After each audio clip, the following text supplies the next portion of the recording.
The perverted atrocities of the Roman army reached their pinnacle on a blood-soaked plain in Hispania, where 8,000 Lusitanian families discovered that Roman promises meant death. Women clutched infants against their chests. Elderly men reached for weapons they'd already surrendered. Children screamed for parents who couldn't save them. The trap had already closed. Roman soldiers formed 3 separate killing rings around 3 trusting groups. Swords drawn, orders clear. The Lusitanians had come to negotiate peace. General Servius Sulpicius Galba had sworn sacred oaths, invoking Roman gods to guarantee their safety. He'd promised fertile lands for their families, protection under Roman law, an end to generations of warfare. The exhausted fighters had believed him. They'd stacked their spears in designated piles, brought their wives and children to witness this historic peace. Now Roman steel glinted in the afternoon sun, and the only sound louder than clashing metal was the wailing of those who understood betrayal too late. This wasn't battlefield rage or the chaos of conquest. This was calculated, methodical slaughter. Roman centurions barked orders in perfect formation. Soldiers advanced in synchronized lines, driving families into tighter circles where escape became impossible. Some Lusitanians fought with bare hands against armored legionaries. Others shielded children with their bodies, buying seconds of life with their own blood. The killing lasted hours. When silence finally fell, 8,000 corpses littered ground that Galba had promised would nurture their crops. This was Rome's masterpiece of cruelty, and it barely registered among their catalogue of systematic horrors. How did the architects of laws and aqueducts become history's most efficient mass murderers? How did a civilization that gave us the legal principle of innocent until proven guilty also perfect the science of genocide? To understand how betrayal became standard operating procedure, how honor transformed into a weapon deadlier than any sword, we must travel back through 2 centuries of escalating horror, back to the moment Rome discovered that labeling entire peoples as enemies of humankind made their extermination not just legal but virtuous. How did history's great civilizers perfect the art of systematic slaughter while building monuments to justice? How did the same minds that crafted innocent until proven guilty also engineer legal frameworks for genocide?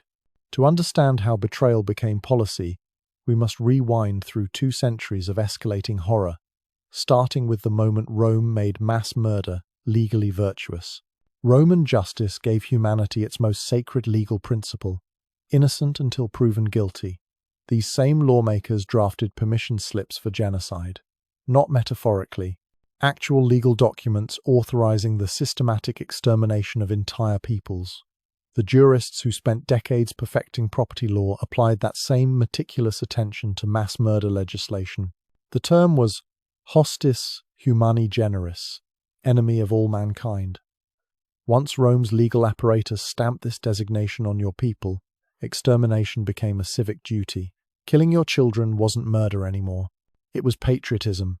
The Senate would debate these classifications with the same procedural rigor they used for trade agreements. Motion to declare the Carthaginians enemies of humanity. Seconded. All in favor? The ayes have it. 400,000 death sentences. Legally authorized. Roman commanders carried these decrees like holy writs. When Scipio Aemilianus received his orders for Carthage, the scroll bore the Senate's seal and the signatures of Rome's most respected legal minds. Every atrocity that followed had been pre-approved by men who considered themselves guardians of justice. The same courts that protected Roman citizens from arbitrary punishment were systematically stripping entire civilizations of their humanity. The genius lay in the precision. Roman law didn't just permit atrocities, it mandated them. A commander who showed mercy to enemies of mankind faced prosecution himself. The legal framework transformed reluctant soldiers into efficient executioners. After all, who were they to question the wisdom of Rome's greatest legal authorities? If the Senate declared these people deserved annihilation, surely it must be just. Consider Marcus Porcius Cato, brilliant legal mind, architectural patron, agricultural innovator. He ended every Senate speech for 3 years with the same phrase: Carthage must be destroyed, not defeated, destroyed, erased. This wasn't warmongering from some battlefield brute. This was one of Rome's most educated statesmen crafting legal justification for obliteration. When younger senators questioned the morality, Cato cited precedent, quoted statutes, wrapped genocide in the language of law. But one commander would test these laws to their absolute limit. While most Roman generals at least maintained the pretense of military necessity, Servius Cornelius Scipio Aemilianus received orders that dropped all pretense. His mission to Carthage came with unprecedented legal authority. No restrictions on methods, no requirement to accept surrender, no obligation to spare anyone. The Senate's instructions were unambiguous: make them cease to exist. The lawyers had thought of everything. They'd even solved the property question. Normally, Roman law protected ownership rights, even in conquered territories. But enemies of mankind couldn't own property. Every home in Carthage, every farm, every piece of jewelry on a dead woman's hand, it all belonged to Rome the moment the Senate's declaration took effect. Legionaries wouldn't be looting. They'd be executing a legal transfer of assets. This legal framework spread through the empire like a disease. Provincial governors discovered they could solve any problem by getting troublesome peoples classified as hostis humani generis. Revolt in Lusitania? Declare them enemies of mankind. Resistance in Gaul? Same legal solution. The beauty was its efficiency. No need for individual trials. No requirement to prove specific crimes. One Senate vote condemned every man, woman, and child who shared that bloodline. The death warrant wasn't for one person. It was for an entire civilization. Roman scribes would copy these extermination orders in duplicate, triplicate, sending them to every corner of the empire. Future commanders would reference them like legal precedents. In the matter of the Carthaginians, the Senate established that total annihilation serves the public good. Each massacre built upon the last, creating an unbreakable chain of legal authorization for atrocity. The system even accounted for conscience. Roman law acknowledged that some soldiers might hesitate when ordered to kill children. The legal remedy was decimation, executing every 10th man in any unit that showed reluctance. This too had been carefully codified, procedures spelled out in military law, the random selection process, the method of execution, the disposal of bodies. Roman jurists had considered every detail. Making men murder their comrades for showing mercy required its own special legal framework. By the time Galba received his command in Hispania, 2 centuries of legal precedent supported whatever methods he chose. The Lusitanians had been formally classified as enemies of mankind after their latest revolt. Every protection Roman law offered human beings explicitly didn't apply to them. Galba could have crucified every last one, and Rome's greatest legal minds would have applauded his adherence to the law. The ultimate perversion was how Romans congratulated themselves on their legal sophistication while orchestrating extinction.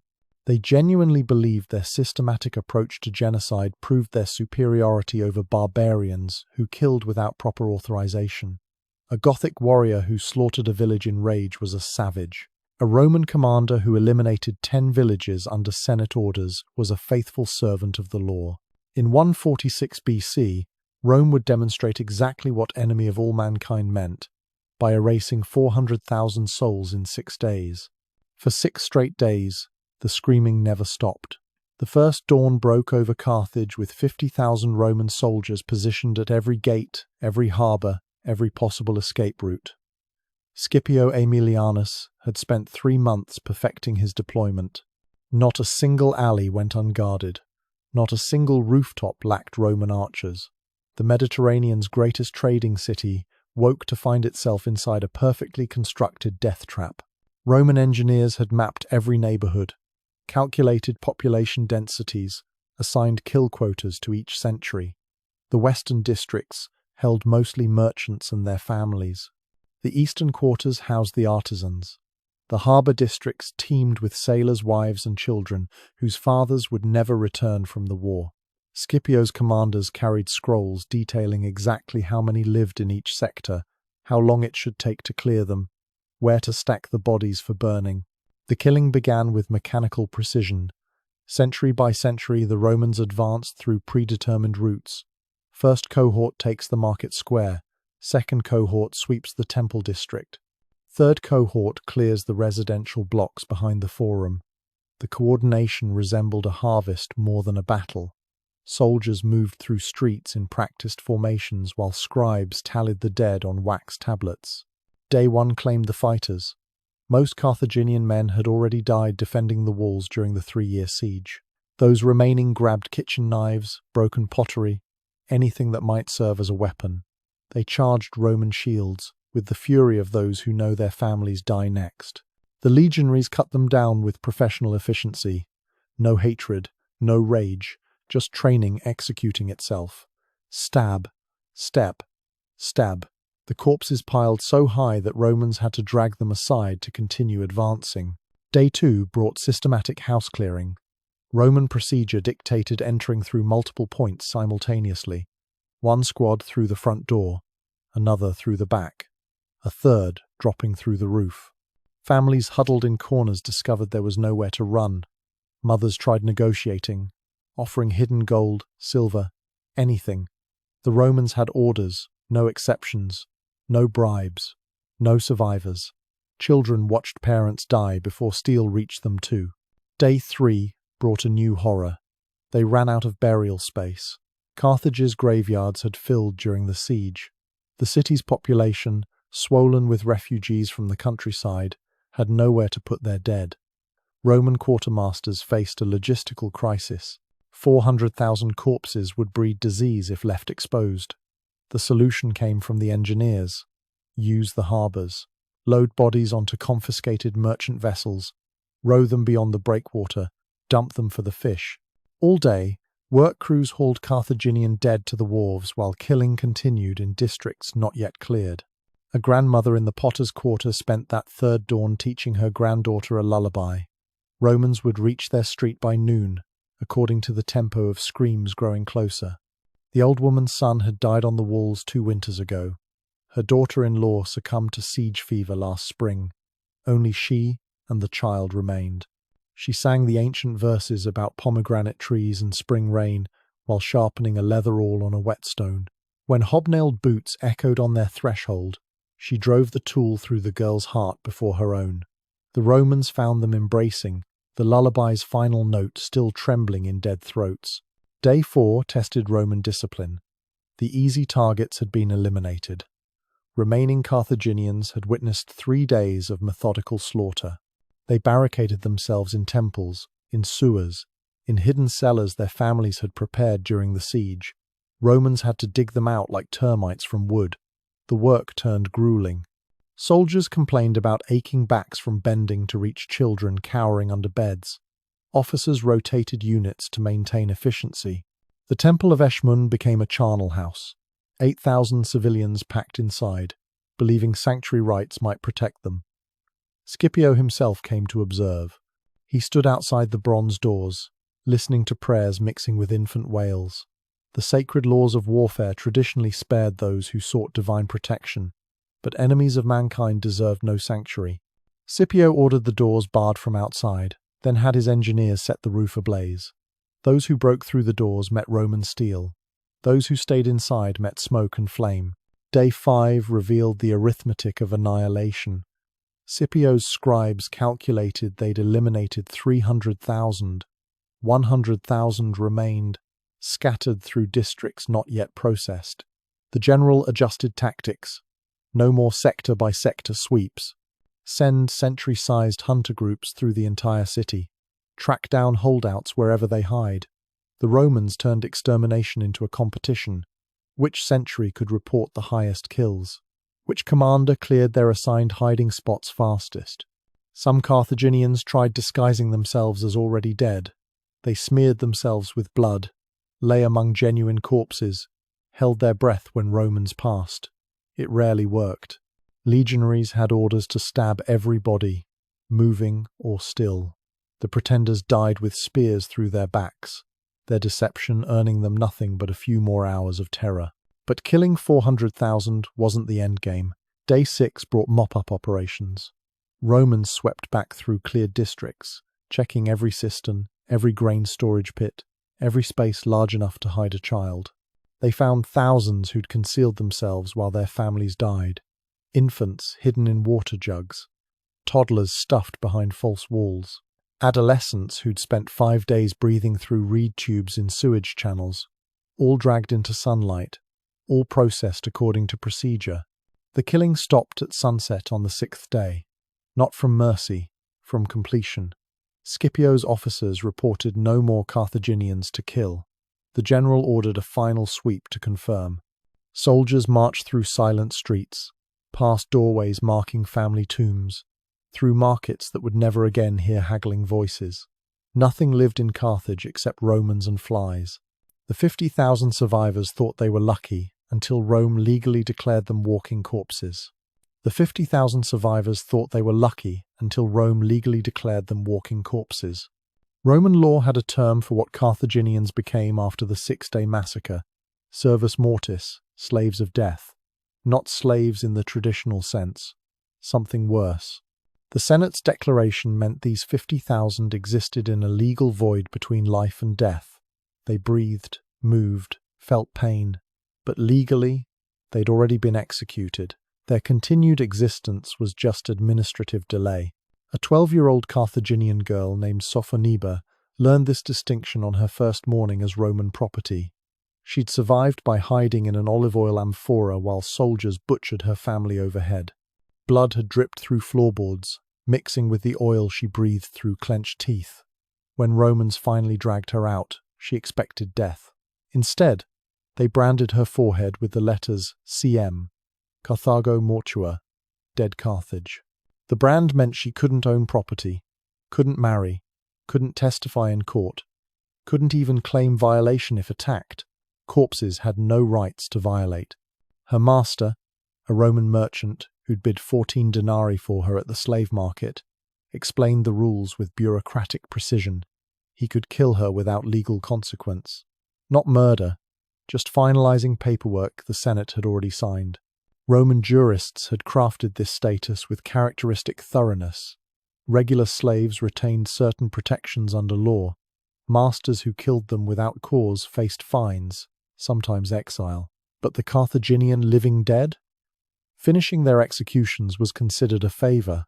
Some masters kept meticulous records of which they'd completed, filing the documentation with provincial governors like tax receipts. Every standing stone became an enemy to crush. The psychological torture went deeper than physical abuse. Carthaginians couldn't perform religious rites. The dead had no gods. They couldn't speak their language. Dead tongues were forbidden. They couldn't teach their children about home. There was no home, just the grave they'd temporarily escaped. Roman efficiency had found a way to kill cultures while keeping bodies functional for labor. Masters developed creative interpretations of the laws. One Roman woman in Sicily kept 30 Carthaginian children as a death garden.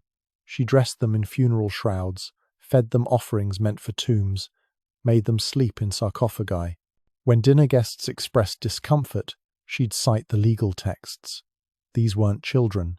They were administrative errors, temporary haunts whose paperwork hadn't caught up to reality. The erasure went beyond individuals. Roman crews spent 11 days systematically destroying every trace of Carthaginian existence. They started with the obvious: temples, palaces, monuments. Then came the mundane. Every house, every shop, every street stone that had felt Carthaginian feet. Engineers who'd mapped the city for massacre now mapped it for obliteration. The harbour that had launched 1,000 merchant ships became a demolition site. Romans dismantled the famous circular port stone by stone, dumping the blocks into deeper water. The great library, repository of 800 years of Punic knowledge, burned for 3 days. Irreplaceable texts on navigation, mathematics, agriculture, all consumed while Roman soldiers tossed in more scrolls. The smoke carried the smell of centuries dying. Citizens from nearby towns were conscripted to help destroy what remained. They hammered apart aqueducts that had carried fresh water for generations. They uprooted orchards whose trees had fed countless families. Most painful were the cemeteries. Romans ordered every grave opened, every monument shattered, every inscription erased. The Carthaginian dead had to die again, their memory scattered like their bones. On the seventh day, Roman priests performed a special ceremony. They cursed the ground itself. Sacred salt was ploughed into the earth, along with the ashes of sacrifice animals. The ritual ensured nothing would grow where Carthage had stood. Not just symbolically, the salt would actually poison the soil for decades. Future generations wouldn't even find ruins to remember, just dead earth, marking where a civilization had been erased. The living dead watched this destruction from slave quarters throughout the empire. A Carthaginian metalworker in Athens learned of it when his master casually mentioned the city no longer existed. The man had spent 40 years perfecting his craft, dreaming of returning home with Roman citizenship earned through service. Now, there was nowhere to return to. He hanged himself with the same bronze wire he'd been shaping into jewelry. His master docked his final payment for damaging inventory. Some survivors tried preserving what they could. A group of Carthaginian women in Corinth began secretly teaching their daughters Punic lullabies, whispered so quietly that Roman ears couldn't detect the forbidden language. When discovered, the women faced a magistrate who consulted the legal codes. Teaching dead languages to the living wasn't explicitly covered.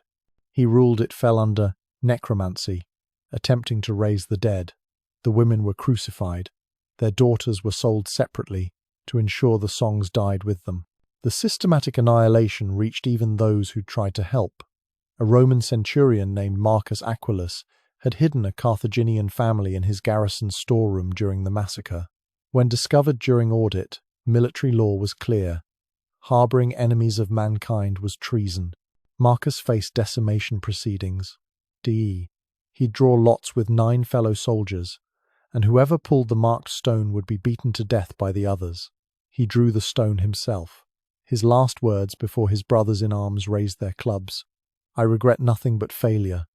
But Carthage was just Rome practicing for larger campaigns. Julius Caesar's campaign memoir reads like a serial killer's diary with a 7-figure body count. Caesar didn't apologize for butchering 1 million Gauls.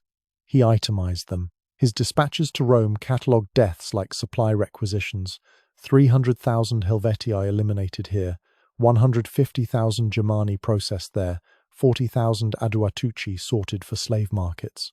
The future dictator transformed mass murder into mathematics. Each tribe's extinction, another line, in his political resume. The Senate received these reports with enthusiasm.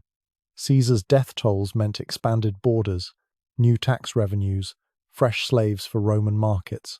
Senators who'd never held swords voted him extended commands, additional legions, Thanksgiving festivals for victories measured in pyramids of severed heads. Murder became statecraft when practiced at sufficient scale. The Helvetii learned this in 58 BC, when their entire civilization attempted something Rome couldn't tolerate: movement. 368,000 souls, maybe a quarter of them warriors. The rest grandmothers clutching cooking pots, children driving cattle, pregnant women trudging beside ox carts loaded with everything they owned. They weren't invading. They were migrating, seeking farmland beyond the Alps, fleeing pressure from Germanic tribes. Caesar saw opportunity, not refugees. Here was a chance to blood his legions, capture slaves, establish himself as defender of Roman interests. His scouts tracked the Helvetii migration like hunters stalking wounded deer. Women nursing infants didn't quicken Roman mercy. They slowed their prey, made them easier to catch. Caesar didn't hide these numbers. He bragged about them to the Senate. His own accounting claimed 258,000 Helvetii dead. The precision suggests how carefully Romans tallied their harvest. Not approximately 250,000, exactly 258,000, as if each corpse was a coin in Caesar's political treasury. The killing at Bibracte showcased Roman efficiency against desperate families. Caesar's legions caught the Helvetii strung out along miles of road, wagons separated from warriors, elderly lagging behind. The Romans struck the column's center first, splitting fighters from their families.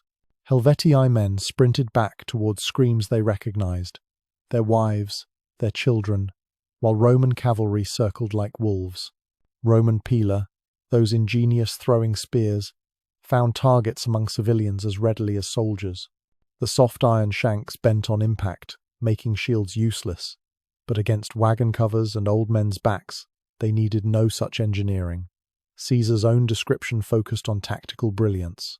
He devoted paragraphs to flanking maneuvers, barely mentioning the adolescents crushed under wagon wheels as their families fled. Professional soldiers against migrating families produced predictable results. The Helvetii warriors fought with desperation unknown to Caesar's veterans. A father defending his children swings wilder than any mercenary, but wild swings don't penetrate Roman discipline. The legions advanced in mechanical lockstep while Helvetii died in ragged heroism. Caesar applied basic arithmetic to genocide. His logisticians calculated that feeding 300,000 prisoners would drain grain supplies. Guarding them would require legions needed elsewhere. The equation balanced better, with most Helvetii dead. Economics made extermination practical. The survivors, Caesar magnanimously allowed 110,000 to live, discovered Roman mercy meant marching home to lands they'd abandoned. No food, no livestock, no tools for rebuilding. Just Roman orders to return and stay put, convenient buffer populations against future Germanic incursions. Those who'd buried children along the migration route now retraced those graves going nowhere. But genocide required justification beyond mere convenience. Caesar mastered the art of manufacturing threat. His reports transformed starving refugees into existential dangers. The Helvetii hadn't been seeking new homes.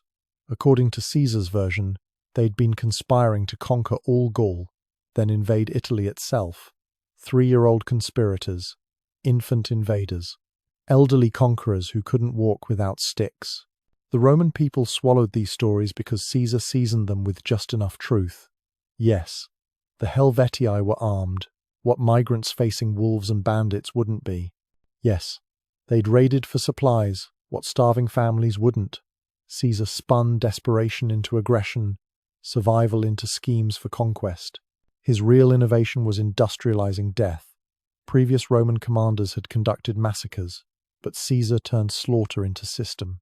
He established quotas for his legates, competitive metrics for auxiliary forces, which unit could process villages fastest, which commander reported highest body counts.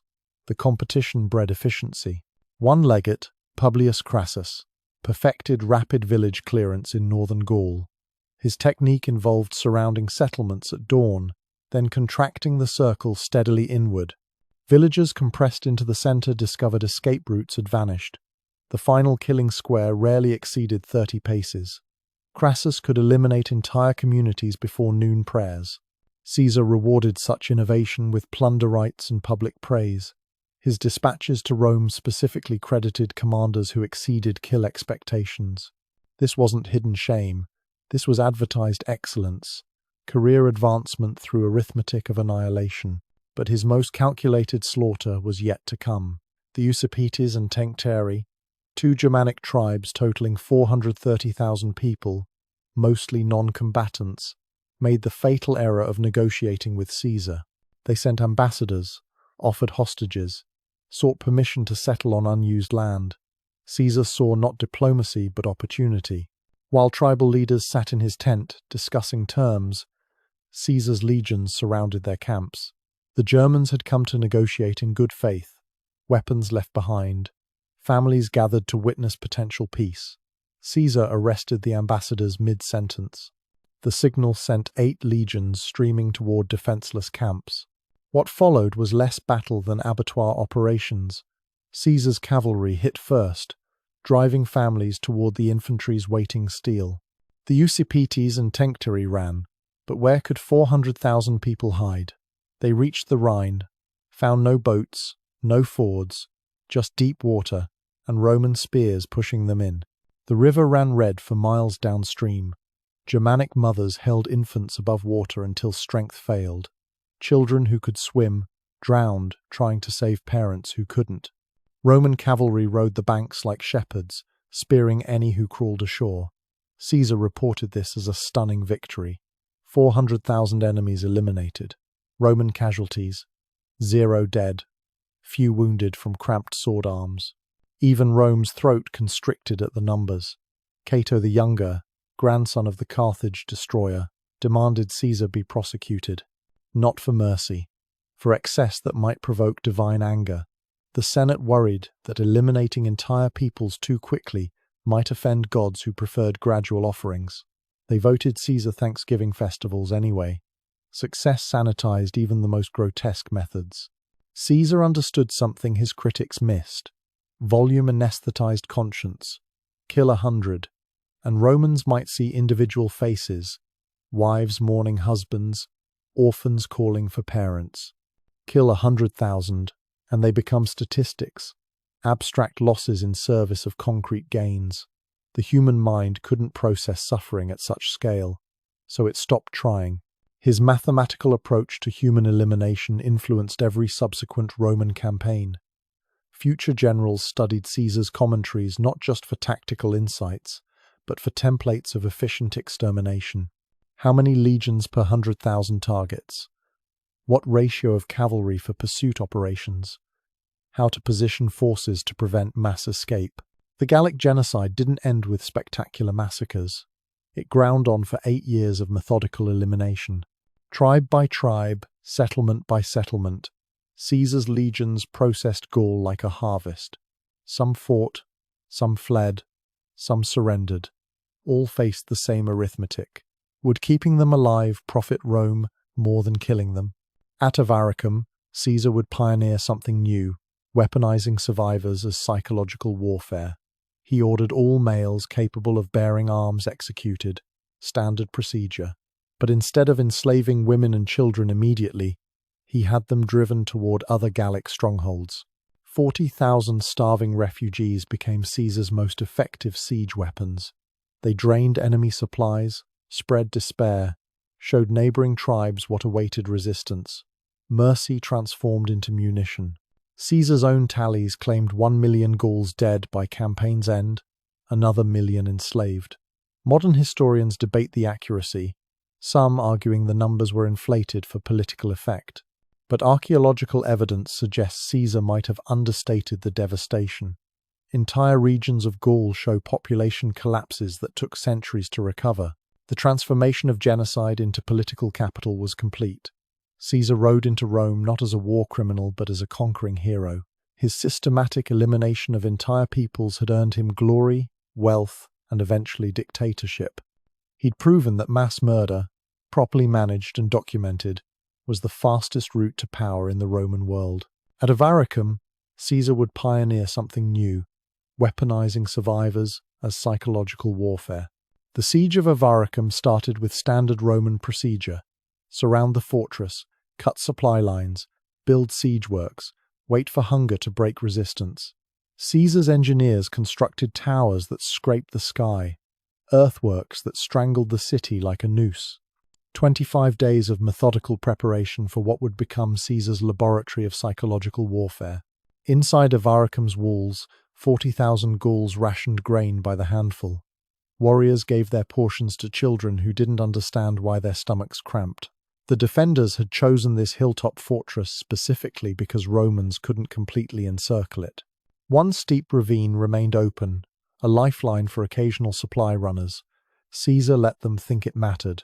The Roman general had discovered something during 8 years of grinding Gallic resistance into dust. Dead enemies were useful once. Living witnesses served his purposes indefinitely. A corpse might intimidate the village that found it. A survivor with the right story could terrorize entire regions. Caesar began selecting his messengers with the same precision he applied to siege placement. When the walls finally cracked on the 26th day, defenders knew their fate. Roman legions poured through the breach in perfect formation, shields locked, swords ready for the familiar work. Gallic warriors met them with the fury of those protecting families. The battle surged through streets barely wide enough for 3 men to stand abreast. Bodies piled so thick that Romans climbed corpses to reach new victims. The killing should have been total. Caesar's standard practice left no ambiguity. Fighting-age males died first. Women and children became commodity for slave markets. The elderly, too weak for labor, joined their sons in death. Avaricum's population would be processed with typical Roman efficiency, except Caesar had conceived a new strategy. His centurions received unusual orders that morning. Kill the warriors, yes, Eliminate the elderly, standard. Women and children, separate them but don't bind them for transport yet. Caesar wanted selection done carefully. Not the strongest for slave markets, not the prettiest for brothels. He needed specific types. The survivors weren't random. They were chosen for maximum impact. A mother who'd watched Romans gut her husband made the first list. Her keening had echoed off stone walls for hours, the kind of sound that burrowed into listeners' minds. A grandfather who'd tried to shield grandchildren with his own body earned selection when soldiers noticed his tears had carved channels through ash on his cheeks. A teenage boy who'd fought until his sword arm hung useless, then tried biting a legionary's throat. Caesar's officers marked each one. The selection process took 3 days. Romans herded survivors into the market square while Caesar personally reviewed candidates. Too much damage and they'd die before spreading their message. Too little trauma and their stories wouldn't carry proper weight. The genius lay in choosing those broken enough to be believed but functional enough to travel. 800 made the final count. Caesar's scribes recorded distinguishing features of each. The woman, with parallel scars, where she'd clawed her own face. The boy whose voice had cracked from screaming siblings' names. The elder who compulsively counted on fingers that no longer held grandchildren. Each became a weapon more precise than any catapult. Romans gave these 800 something unprecedented. Food. Not much, just enough to walk. Cloaks against morning frost. Even crude medical attention for wounds that might fester before they reached their destinations. Soldiers who'd spent 3 days butchering their families now bandaged cuts with professional detachment. The true cruelty emerged during release. Caesar didn't simply free them. He assigned destinations, groups of 20 to 30, each directed to specific Gallic strongholds.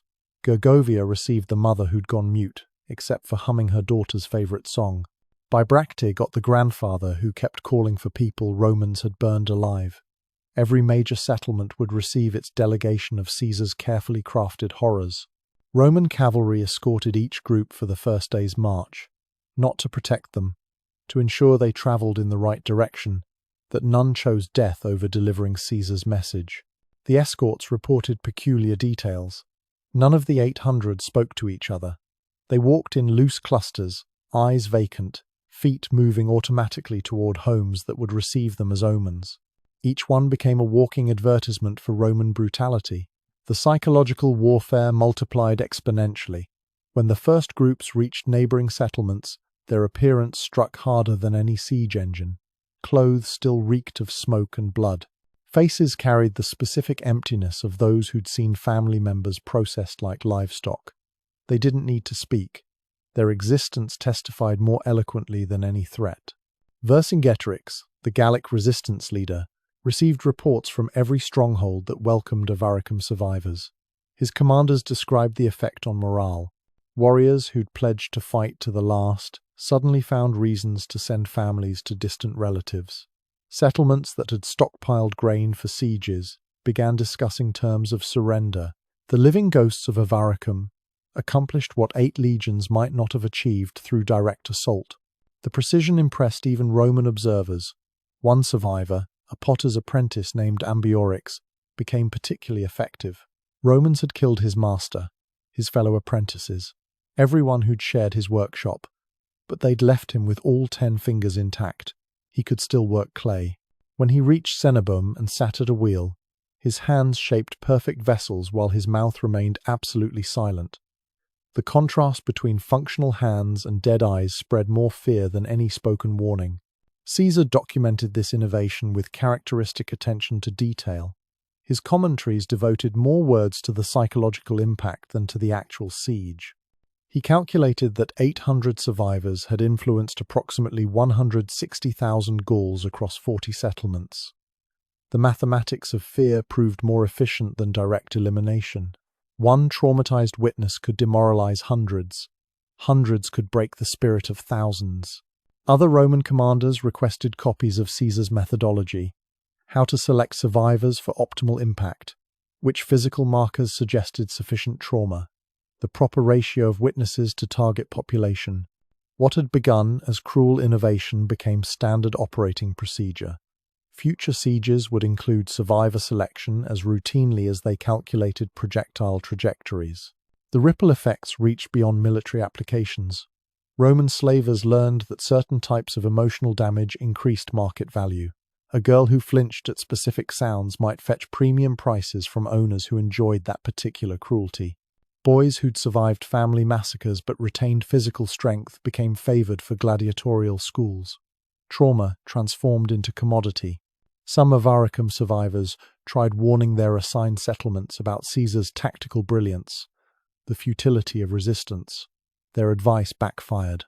Communities that might have negotiated heard broken voices describing Roman efficiency and chose desperate resistance over certain slavery. Caesar had anticipated this too. Increased resistance justified harsher reprisals. The cycle fed itself. Within months, Avaricum survivors became a recognized category throughout Gaul. When they appeared at gates, watchmen knew what they represented. Some communities refused them entry, fearing the contagion of despair. Others welcomed them as sacred witnesses to Roman monstrosity. None remained unchanged by their presence. The 800 dwindled through suicide, exposure, simple collapse of will. Roman scouts tracked attrition rates, reported back to Caesar. By winter, perhaps 300 remained functional. By spring, fewer than 100. Each death meant one less witness, but also one more story about those who couldn't bear survival. Even their endings served Caesar's strategy. 20 years later, Roman military manuals would cite Avaricum as the perfect synthesis of physical and psychological warfare. The ratio of 800 preserved to 39,200 eliminated became a mathematical formula for future campaigns. Too many survivors diluted impact. Too few failed to reach sufficient settlements. Caesar had discovered the precise arithmetic of terrorizing entire civilizations. Rome's cruelty wasn't limited to bodies. In Alexandria, they'd murder human knowledge itself. The smoke from burning scrolls darkened Egyptian skies for weeks. Each precious manuscript crackled and hissed as flames consumed centuries of human discovery. Roman soldiers fed the inferno with mechanical precision, hauling armloads of papyrus from the great library while scholars wept in the streets. The smell of burning knowledge carried across the Mediterranean, mixing with sea salt and despair. Alexandria had been humanity's memory palace. 700,000 scrolls containing everything from Babylonian astronomy to Indian mathematics lined shelves that stretched toward vaulted ceilings. Physicians consulted surgical techniques refined over millennia. Navigators traced star maps that guided ships through treacherous waters. Engineers studied irrigation systems that had turned deserts into gardens. Now Roman torches reduced it all to ash and smoke. The library's headkeeper, a 70-year-old mathematician named Demetrius, tried reasoning with the centurion overseeing destruction. These weren't enemy documents. They were treatises on healing, blueprints for aqueducts, poems about love and loss. The centurion listened politely while his men continued their work. Orders were orders. Alexandria had chosen the wrong side in Rome's civil war. Knowledge became casualty, like everything else. Soldiers discovered the medical wing first. 15,000 scrolls detailing surgical procedures, pharmaceutical compounds, anatomical observations gathered from Egyptian embalmers who'd perfected their craft over 3,000 years. Roman medics actually used these texts, had learned bone-setting techniques from these very documents. The soldiers used Archimedes' manuscripts as kindling, watching mathematical proofs that had taken lifetimes to develop disappear in seconds. The systematic destruction followed Roman efficiency. First floor contained history and literature. Second floor housed natural philosophy. Third floor stored mathematics and astronomy. Basement vaults protected the oldest texts, some dating back 1,000 years. Romans started at the top, working downward, ensuring smoke would damage lower levels before flames reached them. Even destruction required proper engineering. Demetrius watched his life's work burn from the harbour district where soldiers had dragged him. He'd spent 50 years among those scrolls, adding his own discoveries about lunar calculations to the collection. His students had scattered when Romans breached the compound. Some died defending texts they'd spent years studying. Others fled with whatever they could carry. Though Romans hunted them through the streets, stripping stolen knowledge from dead fingers. The astronomical texts burned brightest. Star charts drawn on specially treated papyrus flared like tiny suns. Babylonian eclipse predictions that had proven accurate for centuries twisted into smoke. Greek calculations of planetary orbits, the foundation for navigation across open ocean, became fuel for Roman watchfires. Each destroyed chart meant future sailors would rediscover dangers the hard way. One young Roman soldier named Gaius found himself feeding philosophical treatises into flames. He'd studied Greek in his youth, could read the titles as he destroyed them. Dialogues on justice, examinations of ethical governance, investigations into the nature of truth. The irony wasn't lost on him. Roman civilization burning the very ideas it claimed to champion. His centurion noticed his hesitation. The next scroll went in faster. But burning books was just the beginning. Romans understood that knowledge lived in minds as well as manuscripts. The scholars of Alexandria faced choices that would echo through history. Some fought with ink-stained hands against armored legions. The astronomer Hipparchus died defending the observatory, using an astrolabe as a weapon until Roman steel found his heart. Others chose flame over capture, leaping into their burning libraries rather than survive their life's work. The mathematician Diophantus poisoned himself with compounds from the pharmaceutical texts Romans hadn't reached yet. Those who surrendered discovered Roman plans extended beyond simple destruction. Caesar needed the port city functional, required administrators who understood its complex systems. But he couldn't risk intellectuals who might preserve dangerous knowledge. The solution emerged with typical Roman precision. Keep the useful ones, eliminate the rest. Sort them like scrolls. Preserve what served Rome's purposes, burn what didn't.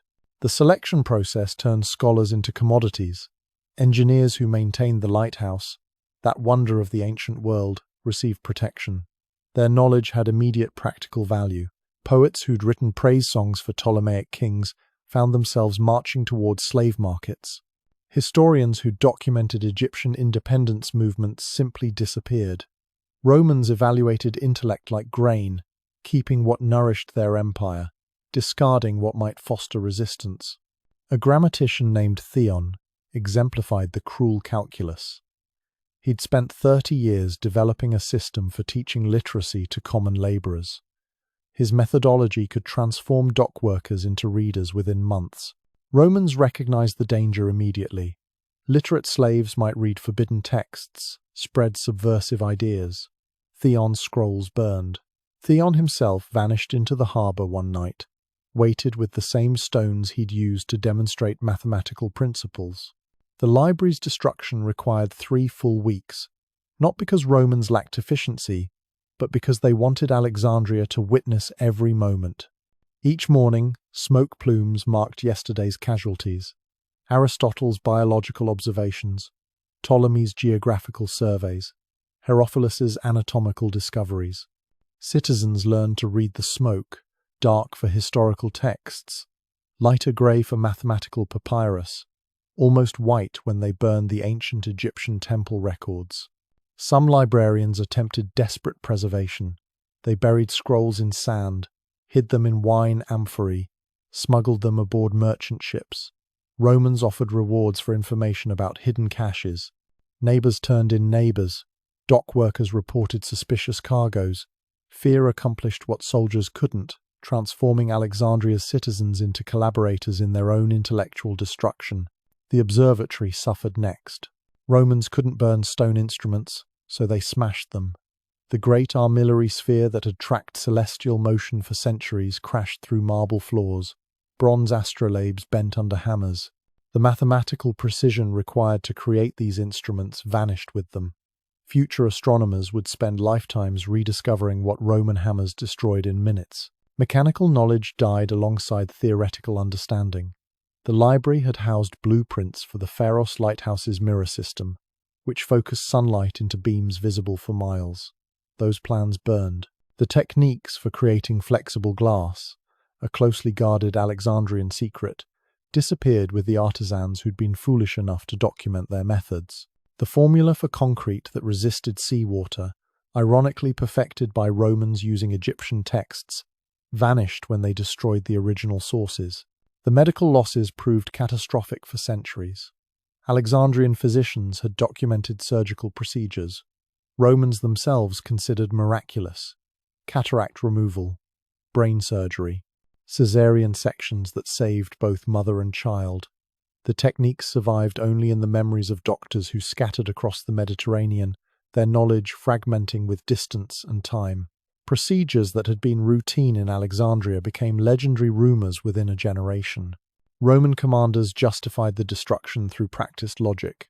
Knowledge that opposed Rome was sedition written in ink. Astronomy that guided enemy fleets threatened Roman naval supremacy. Medical knowledge that healed resistance fighters prolonged rebellion. Even poetry became weaponry when it inspired defiance.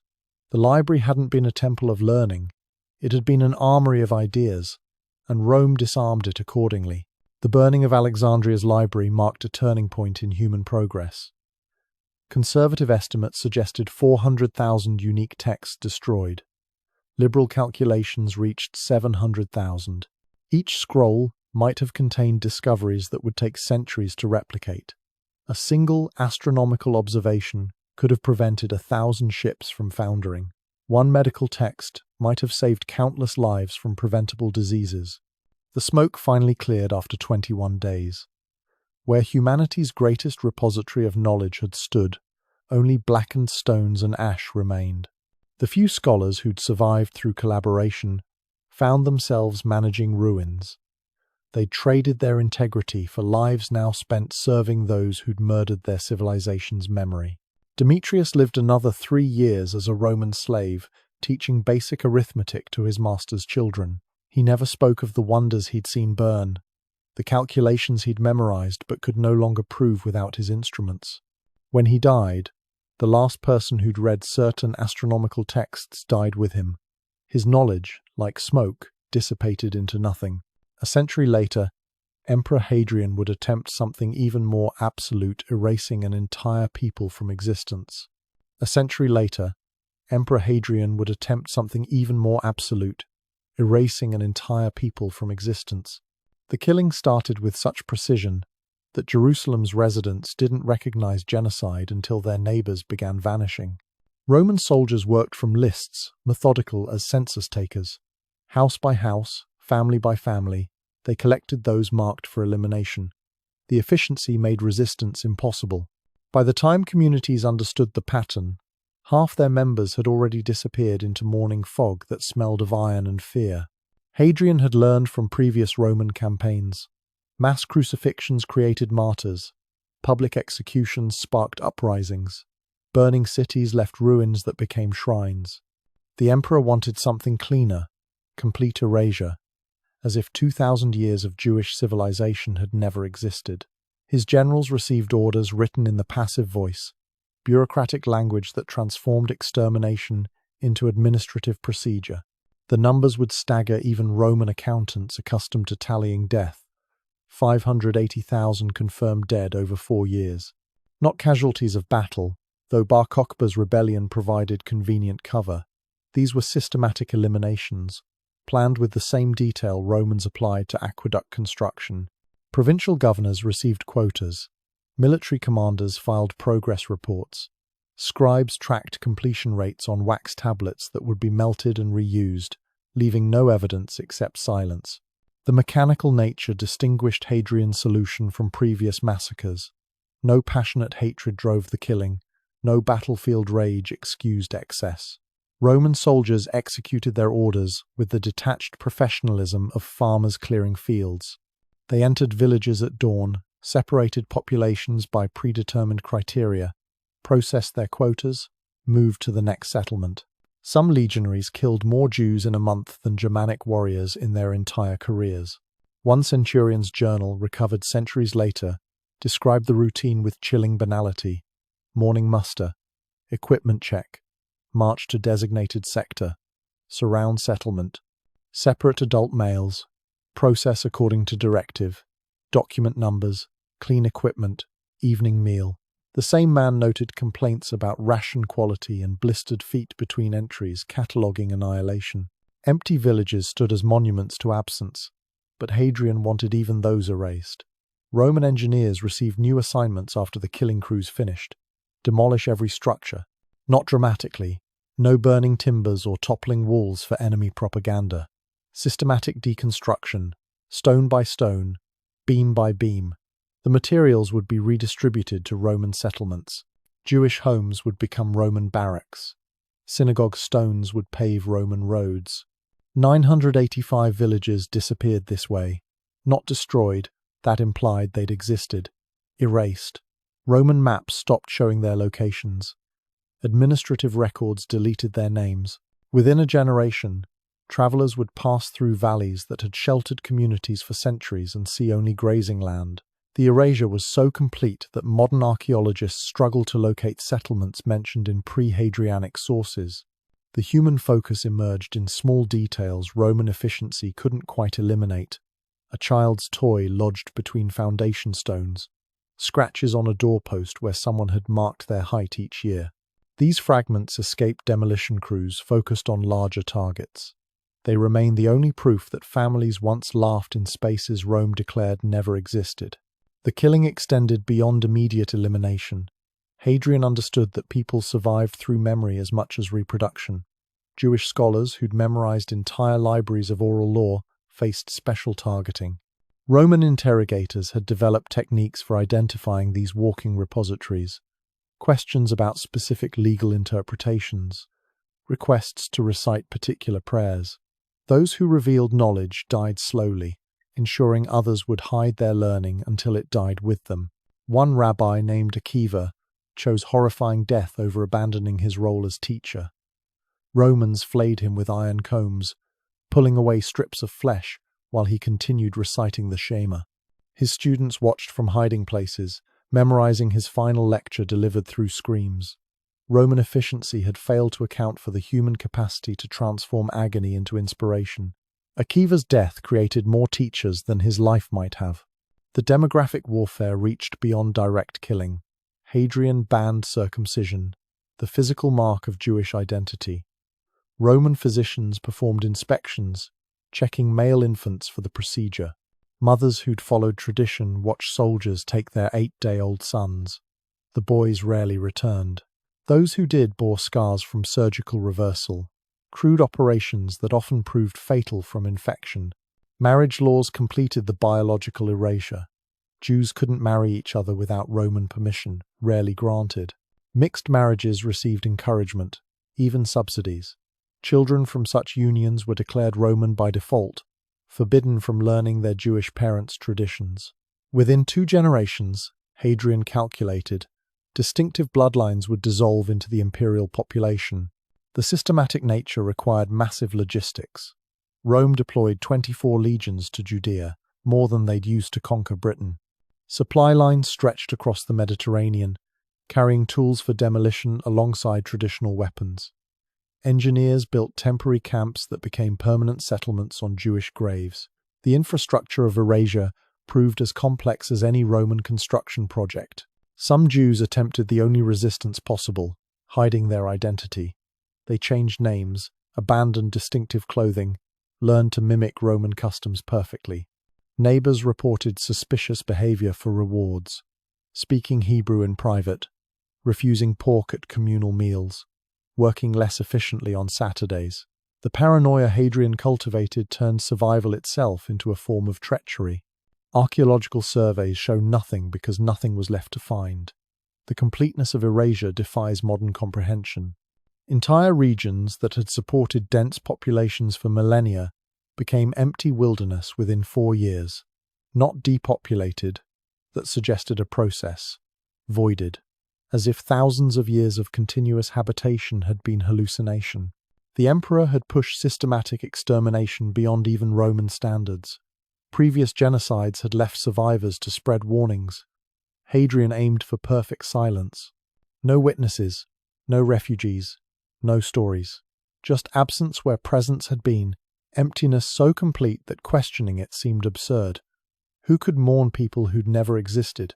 Roman law supported this fiction with typical thoroughness. Mentioning destroyed villages became sedition. Maps showing erased settlements were contraband. The word Judea, itself disappeared from official documents, replaced with Syria Palestina. Language reformed reality. If no words existed for what was lost, had anything really been lost? But even Hadrian's methodical elimination couldn't achieve total erasure. Humans persisted in cracks Rome couldn't seal. Remote caves, sheltered families who'd learned to live on roots and rainwater. Merchant ships carried hidden passengers to distant ports. Jewish communities in Babylon and Alexandria absorbed refugees who brought memories Rome thought it had murdered. The silence Hadrian created echoed with its own form of testimony. Travelers noticed the emptiness where villages should be. Former trade routes led nowhere. Wells that had watered flocks for centuries stood abandoned. The absence became a presence, void taking shape through what wasn't there. Roman records claimed victory through statistics. 580,000 confirmed eliminated, 985 settlements processed, 0 registered Jews remaining in renamed territories. The numbers satisfied administrative requirements, but numbers couldn't measure what survived in whispered prayers, hidden scrolls, children taught to remember in languages Rome didn't recognize. The ultimate failure of Hadrian's solution was its success. By pushing extermination to such extremes, he created the very thing he'd tried to prevent, an indestructible memory of atrocity. The completeness of the attempt ensured its remembrance. Future generations would point to the empty valleys, the missing villages, the demographic void, and understand exactly what Rome had done. His engineers had one more assignment after the demolitions ended. But Rome saved its most visible cruelty for the empire's main highway, turning it into a 100-mile torture gallery. Every 88 feet for 100 miles. That's where they placed the crosses. The mathematics of suffering stretched from Capua to Rome's gates. 6,000 bodies mounted on wood, transforming the Appian Way into humanity's longest gallery of death. Spartacus's defeated army didn't just die. They became waymarks, human signposts that measured distance in screams fading to whimpers, then silence, then the sound of birds pecking at what remained. Marcus Crassus had calculated the spacing with an engineer's precision. Too close together, and the crosses would obstruct traffic. Too far apart, and travelers might forget the lesson between one dying man and the next. 88 feet emerged as optimal, a reminder every 30 seconds at walking pace. No merchant could reach Rome's markets without passing hundreds of men learning how slowly a human body could die. The construction required its own logistics. Roman carpenters worked through nights, measuring distances, digging post holes, testing crossbeam stability. They approached the task like any infrastructure project. Quality mattered. These crosses needed to support weight for days, perhaps weeks. Shoddy workmanship might let a victim fall prematurely, ruining the display's symmetry. The first crucifixions began at dawn, 3 days after crushing Spartacus's final stand. Roman efficiency had sorted the 6,000 survivors by perceived value. Leaders would hang closest to Rome, where Senate members might recognize faces that had terrorized them. Common soldiers filled the middle stretches. Support personnel, cooks, smiths, camp followers, occupied positions near Capua where the rebellion had started. Even in death, hierarchy mattered. The process moved with assembly line precision. Crucifixion teams advanced down the road like harvest crews. First group dug holes, second group erected posts, third group brought prisoners. Fourth group performed the actual mounting. Fifth group moved to the next position. By noon, 500 men hung from wood. By sunset, 2,000. The screaming formed a continuous wall of sound that echoed off hillsides. Merchants had to pass dying men to reach Rome's markets. The Phoenician spice trader Hanno recorded his first journey along the crucifixion highway. His ox cart moved slowly, wheels creaking in rhythm with groans from crosses. Some victims tried speaking, begging for water, for death, for messages to be carried to families they'd never see. Hanno's guards kept their eyes fixed forward. Business required reaching Rome. Compassion would only slow profits. The psychological architecture revealed Roman genius. Crucifixion wasn't just execution. The positioning transformed it into immersive education. Travelers couldn't avoid seeing faces twisted in agony. They breathed air thick with the smell of blood. sweat, and human waste. The sounds followed them, gasping, whimpering, the crack of bones shifting under body weight. Every sense reinforced the lesson. This is what happens to those who challenge Rome. Children experienced the highway too. Roman families travelling to countryside villas passed through the gallery with offspring who'd grow up thinking forests of dying men were normal roadside fixtures. One senator's son, age 7, asked his pedagogue why the men on wood made those sounds.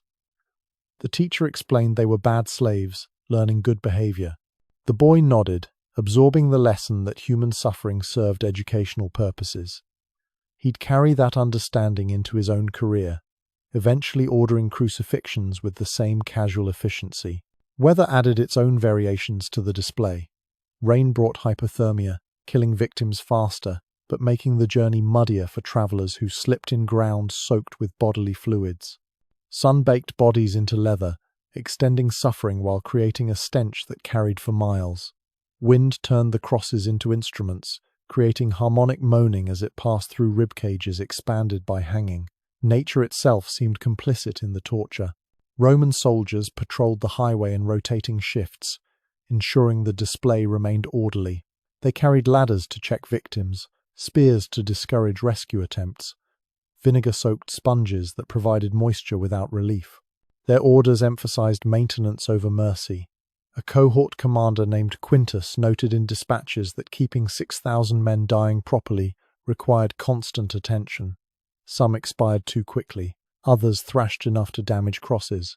The display needed regular adjustment. Professional observation posts dotted the route.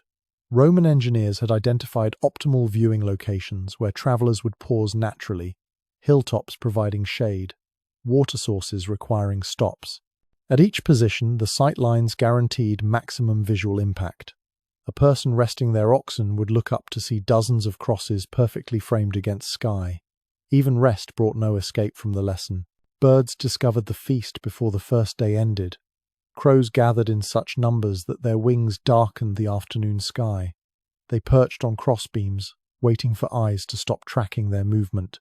The pecking started with soft tissues, lips, eyelids, wounds where nails had torn flesh. Victims still conscious tried turning their heads, but exhaustion always won. The birds fed while men still breathed, adding another layer to the torture. Night brought different horrors.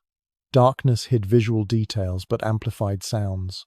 Travelers camping along the road heard the symphony of suffering without seeing its source. Groans echoed off hills. Delirium produced conversations with people who weren't there.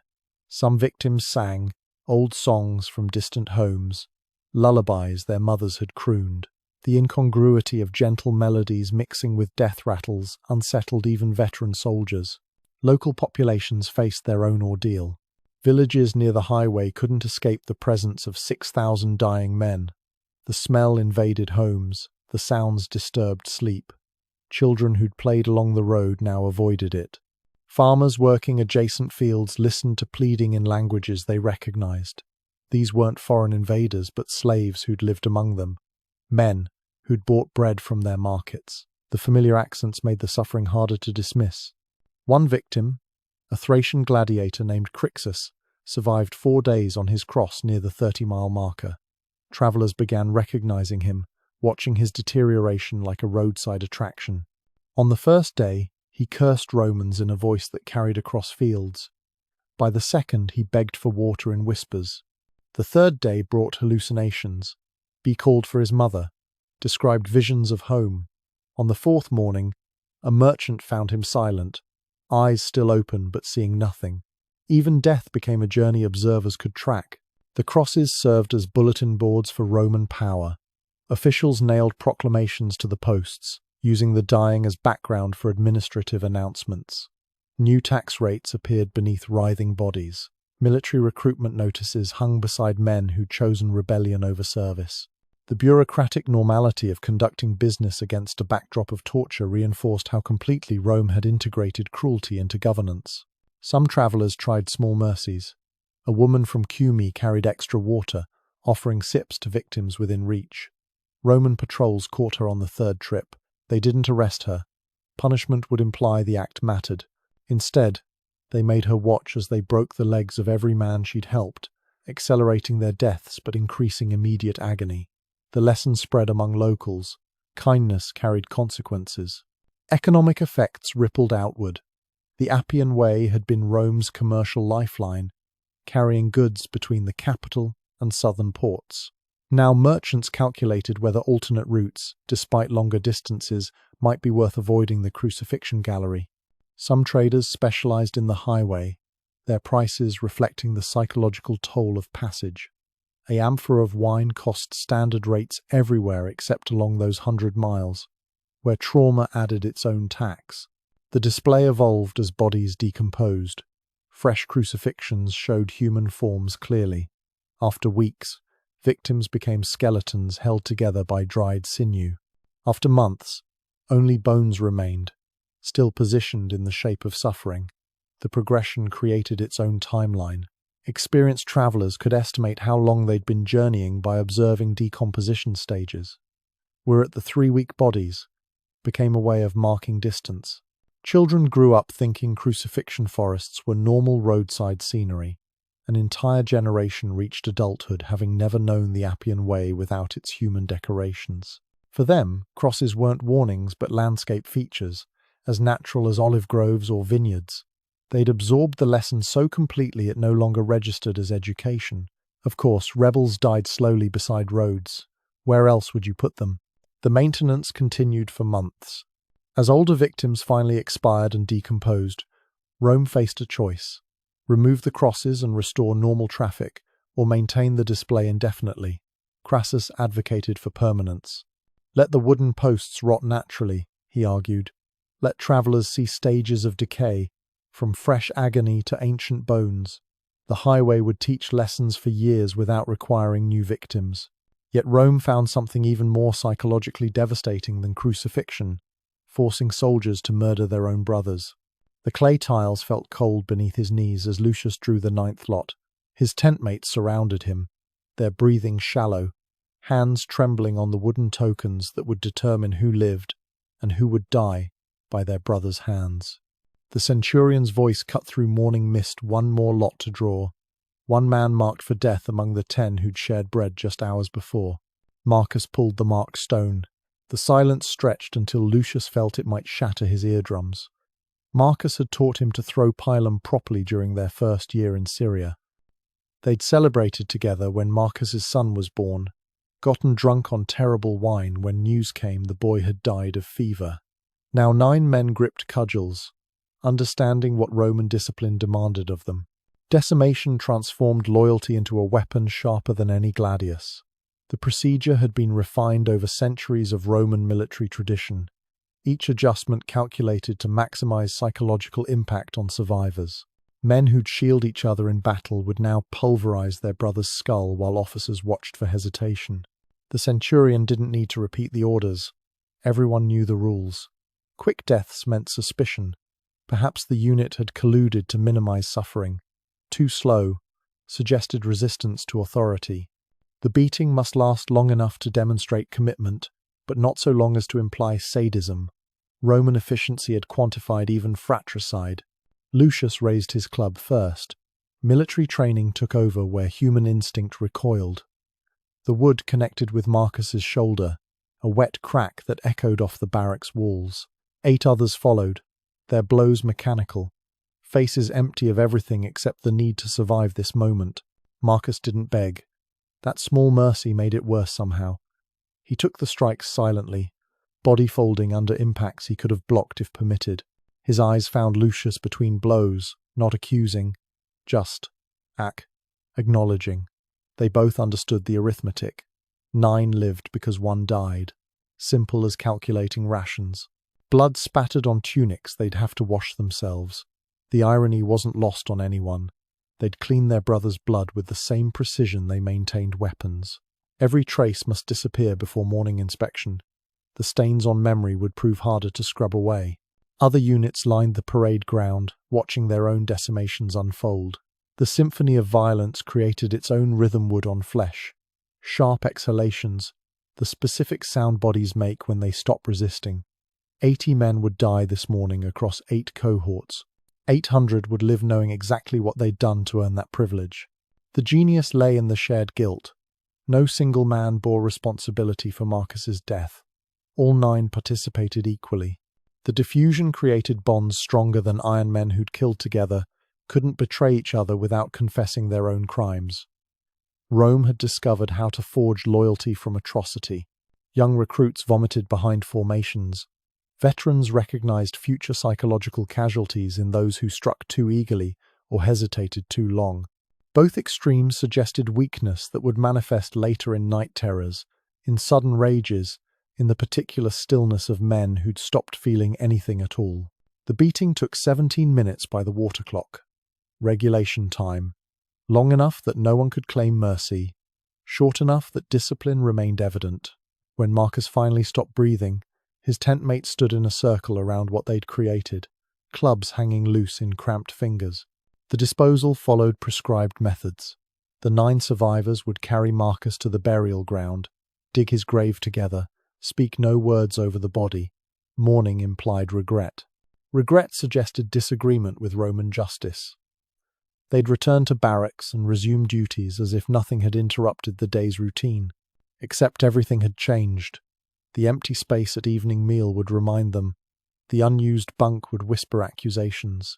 9 men would share glances that communicated what voices couldn't. We did this. We survived this. We are bound by this forever. Centurions understood the transformation decimation created. Units that endured it rarely required discipline again.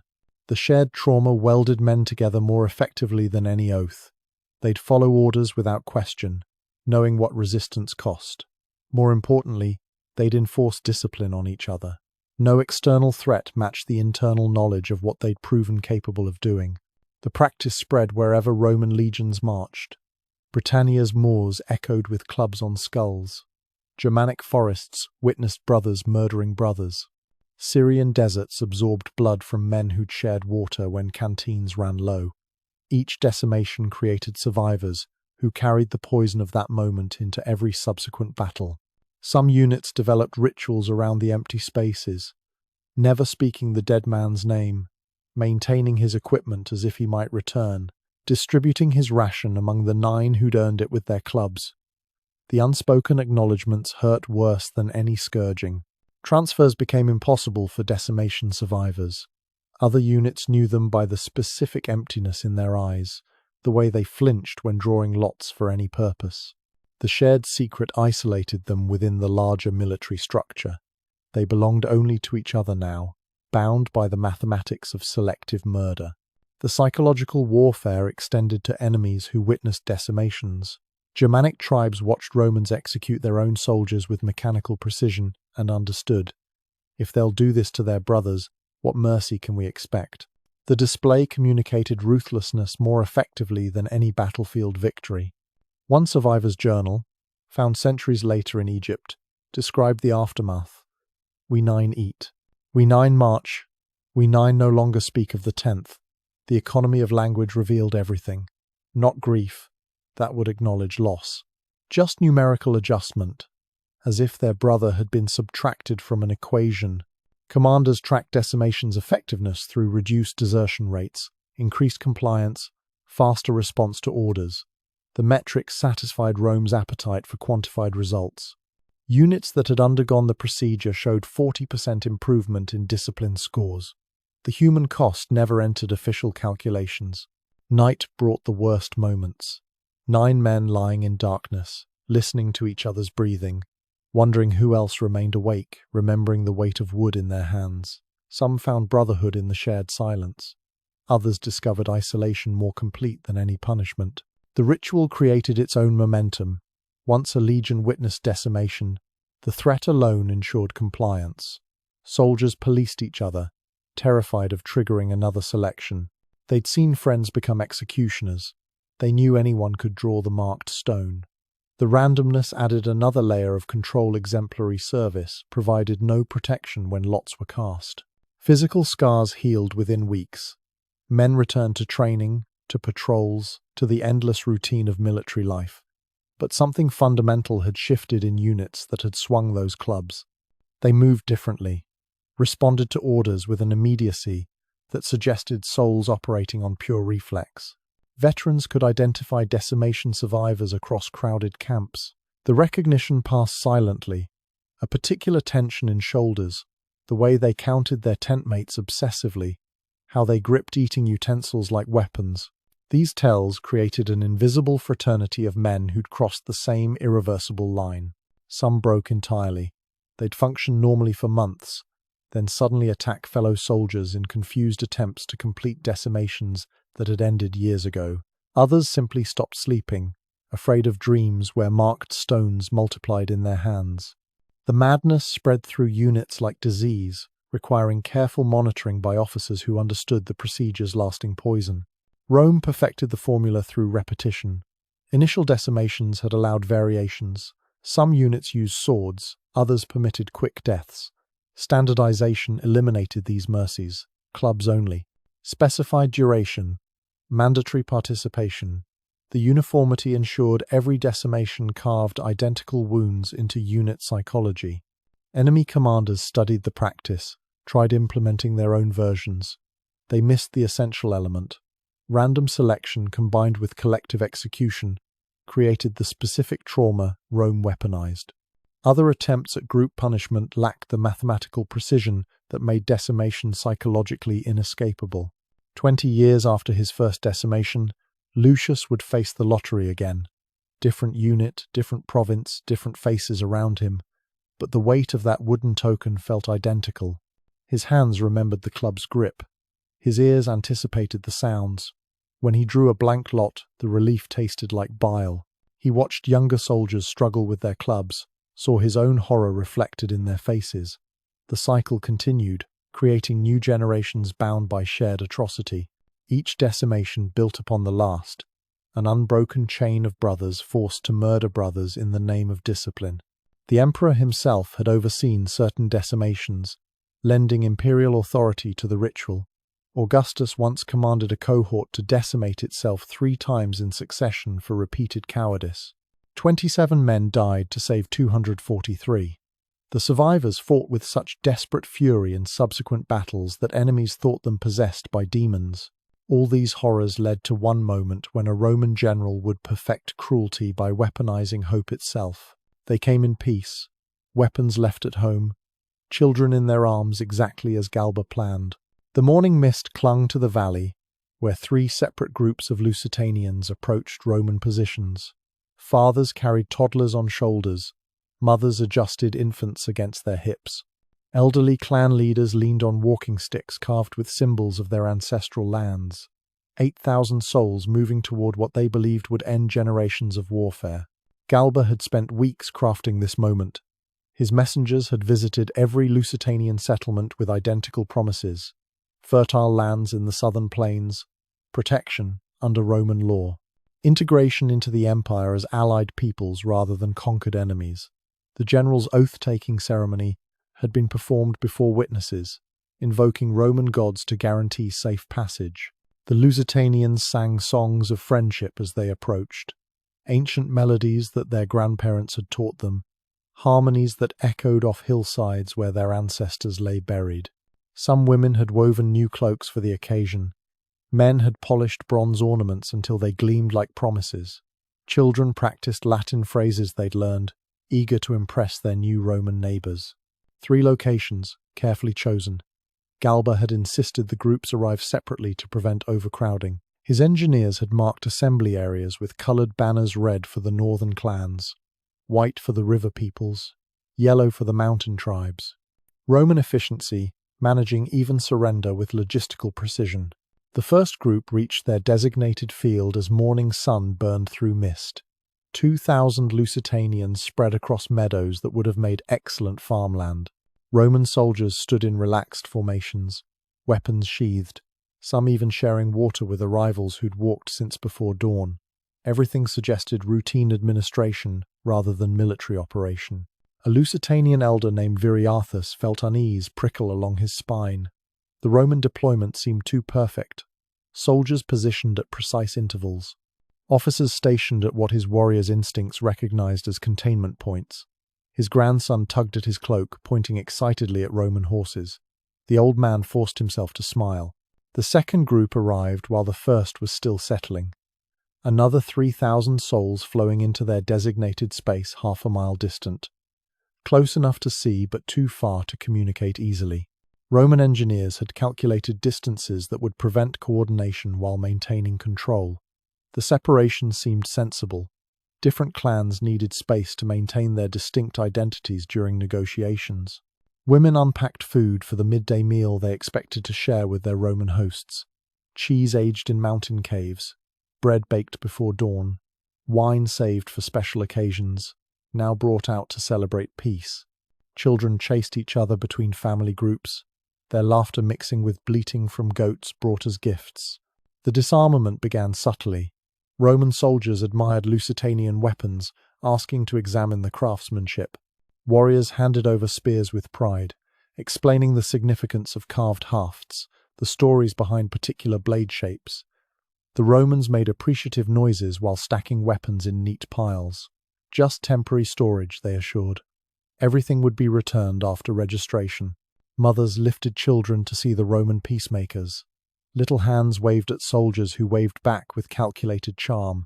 One centurion produced honey cakes from his pack, distributing them to wide-eyed toddlers. Their mothers relaxed incrementally. Men who gave sweets to children couldn't harbor evil intentions. The third group's arrival completed Galba's design. 3,000 more Lusitanians filled the final assembly area. 3 separate populations, each surrounded by Romans, whose relaxed postures had shifted almost imperceptibly toward readiness. The trap had been closing since dawn. Only now did its jaws become visible. Viriathus noticed the change first. Roman soldiers who'd been scattered were now evenly spaced. Those who'd been talking fell silent. Hands that had rested on belt buckles now gripped sword pommels. The old warrior's battlefield instincts screamed warnings. His voice couldn't articulate without causing panic. A young mother named Aurelia felt it too. The Roman who'd given her son honey cakes no longer smiled. His eyes had gone flat, professional, measuring. She pulled her child closer, scanning for her husband among men who'd already surrendered their weapons. The baby at her breast sensed tension, began crying. The synchronization was beautiful in its horror. Across all 3 sites, Roman sentries shifted from casual assembly to combat formation. No shouted orders, no dramatic flourishes, just practiced movement that transformed scattered soldiers into killing machinery. The Lusitanians found themselves compressed, surrounded, processed before understanding began. Galba himself toured the perimeter on horseback. He'd positioned himself where all 3 groups could see him if they looked. The general who'd sworn sacred oaths, who'd promised their children futures, who'd guaranteed safe conduct before Roman gods. He raised his right hand, held it steady for 3 heartbeats. At Galba's signal, the singing turned to screams, and Rome's greatest atrocity began. The signal dropped.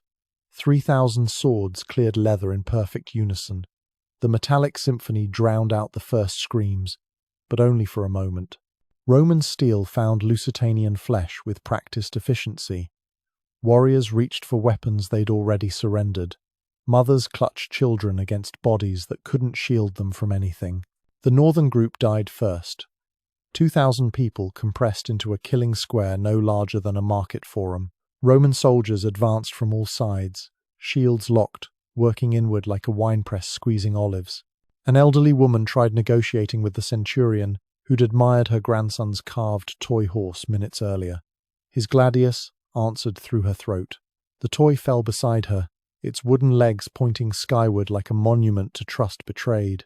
Viriathus fought with his walking stick against men wearing armor his spears couldn't have penetrated. The old warrior managed 3 seconds of defiance before Roman efficiency processed him into memory. His grandson watched from beneath a pile of bodies where someone had shoved him. The boy's eyes reflected nothing. Some part of him had already died before the steel arrived. The river people lasted longer through sheer numbers. 3,000 souls took time to kill properly.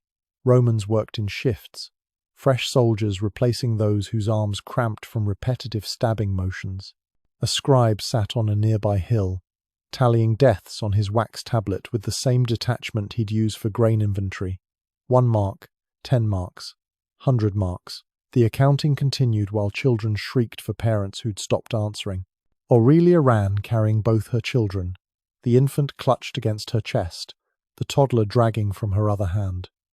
She made it 20 paces before understanding geography had betrayed her too. Romans had chosen these fields specifically, natural bowls in the landscape, nowhere to run except into waiting steel. She turned, seeking any gap in the closing circle.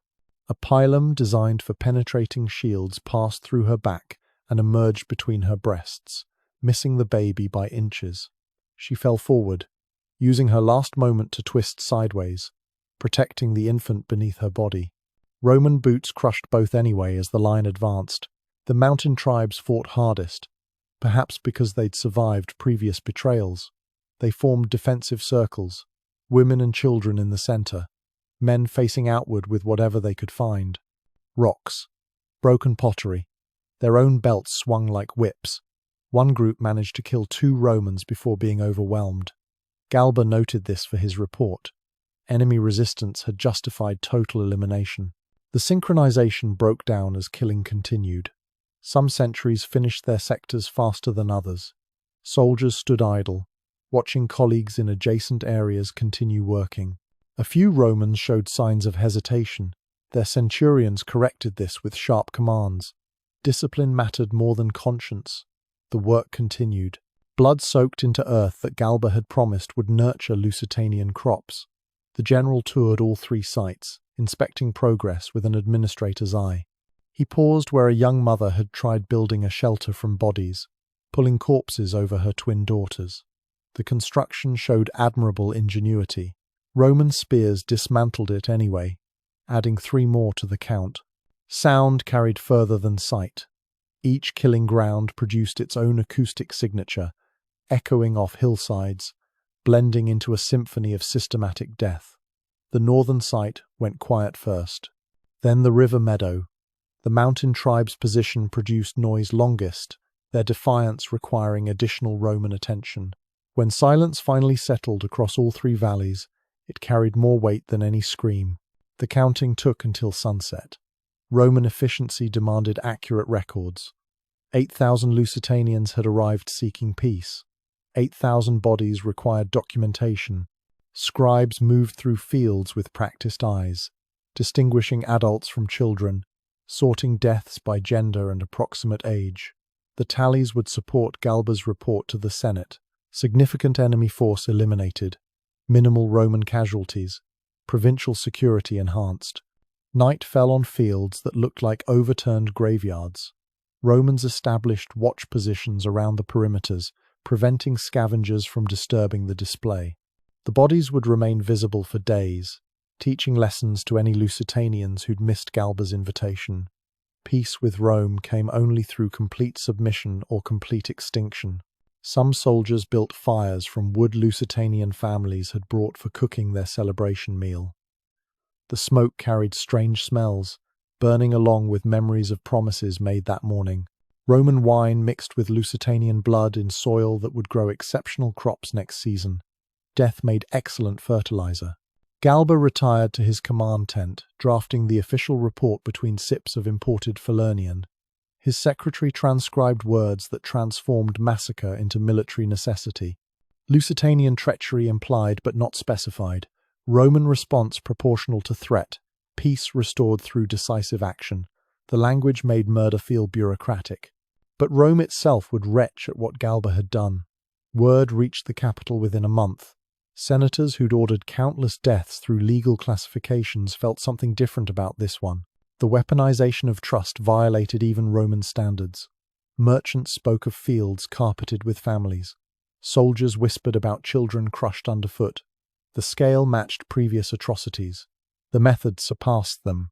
Public opinion in Rome rarely concerned itself with provincial deaths. Citizens who celebrated Carthage's elimination barely noticed routine massacres in distant territories. But Galba's betrayal struck different notes. He'd violated hospitium, the sacred guest-host relationship. He'd made Roman promises worthless. If generals could swear oaths before gods, then break them for convenience, what separated Rome from the barbarians they claimed to civilize? The Senate called hearings, not for killing 8,000 Lusitanians, that barely warranted discussion, for the methodology. Senators who drafted extinction orders for entire peoples suddenly discovered scruples about process. Cato himself, advocate for Carthage's annihilation, gave speeches condemning Galba's tactics. The distinction seemed absurd. Dead was dead, but Romans needed their massacres dressed in proper legal clothing. Galba returned to Rome, confident in his reception. He'd eliminated a persistent threat, secured territorial control, demonstrated Roman power. His methods had been efficient, cost-effective, successful by every military metric. The general prepared his triumph speech while 8,000 ghosts haunted fields in Hispania. The trial became Rome's exercise in moral gymnastics.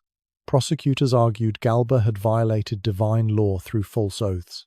Defense countered that promises to enemies of Rome carried no binding force. Witnesses described the massacre in detail. Galba's advocates reframed it as preemptive defensive action. The semantic battles continued while everyone understood the real issue. Rome needed to distance itself from atrocity without condemning the atrocity itself. Galba solved the problem with typical Roman innovation. He brought his children to court. He wept, not for 8,000 dead, but for his own reputation. He distributed gifts to influential citizens. Spanish gold purchased flexible consciences. The man who'd orchestrated trust into weapon now performed grief like theatre. The Senate voted, technically for acquittal, actually for precedent. Galba walked free, his massacre legally validated through retrospective approval. Rome had established new principles. Atrocity was acceptable. Getting caught looking barbaric was not. Future commanders learned to maintain proper appearances while conducting exterminations. The price of Galba's freedom measured more than gold. Every Roman promise now carried suspicion. Provincial peoples who might have negotiated peace chose desperate resistance instead. They'd learned that Roman oaths meant nothing except opportunity for betrayal. The 8,000 dead in Hispania cost Rome decades of additional warfare as word spread. Trust, once weaponized, could never again be currency. One senator noted the arithmetic. 8,000 eliminated in a morning versus 80,000 Roman soldiers dying across decades of extended conflict. Galba's efficiency had created inefficiency. His tactical success guaranteed strategic failure, but Rome protected him anyway, because admitting error meant acknowledging limits to Roman righteousness. The patterns crystallized in that moment. Rome would commit any atrocity that served its purposes. It would dress murder in legal robes when possible, abandon pretense when necessary. It would protect its worst criminals if condemning them threatened Roman prestige. Most importantly, it would continue refining cruelty into science while calling it civilization. 15 million dead across centuries of Roman expansion. Not casualties of war, but victims of policy. From Carthage's systematic erasure to Caesar's arithmetic genocide. From Alexandria's burning wisdom to Hadrian's attempted extinction of memory itself. From highways lined with crucified rebels to brothers forced to club brothers to death. Each atrocity built on the last, creating traditions of torment that defined Roman efficiency. The empire that gave humanity principles of justice also perfected injustice into art. The civilization that built aqueducts to sustain life engineered systems to end it efficiently. Laws meant to protect became authorization for extermination. Infrastructure designed for connection transformed into galleries of death. Military discipline, pushed to logical extremes, made men murder their brothers. These weren't failures of Roman values. They were its most complete expression. When efficiency became virtue, suffering became acceptable collateral. When order mattered more than humanity, humans became problems requiring solutions. When expansion justified any means, those means expanded beyond previous imagination. The perverted atrocities of the Roman army weren't aberrations in an otherwise noble system. They were the system working exactly as designed. Every massacre followed proper procedure. Every genocide received legal blessing. Every betrayal advanced Roman interests. The machine functioned perfectly. That was the horror. 8,000 Lusitanians died believing in Roman promises. 15 million others died learning those promises meant nothing except what served Rome. The empire's greatest achievement wasn't its roads or laws or architecture. It was convincing history that calculated cruelty was civilization's price, that systematic horror was humanity's height, that the perfection of killing was progress itself. The sons and daughters of Rome would inherit this legacy. They'd build new empires on old foundations, dress new atrocities in familiar justifications. They'd perfect their own sciences of suffering while claiming descent from civilization's architects. The Roman gift to posterity wasn't just aqueducts and alphabets. It was the blueprint for making massacre feel mandatory. In fields outside Hispania, grass eventually covered ground where 8,000 sought peace and found only Roman efficiency. Seeds grew in soil enriched by betrayal. Flowers bloomed where children had died clutching toys. Nature healed what human cruelty had carved. But beneath the green, the earth remembered. It always remembers.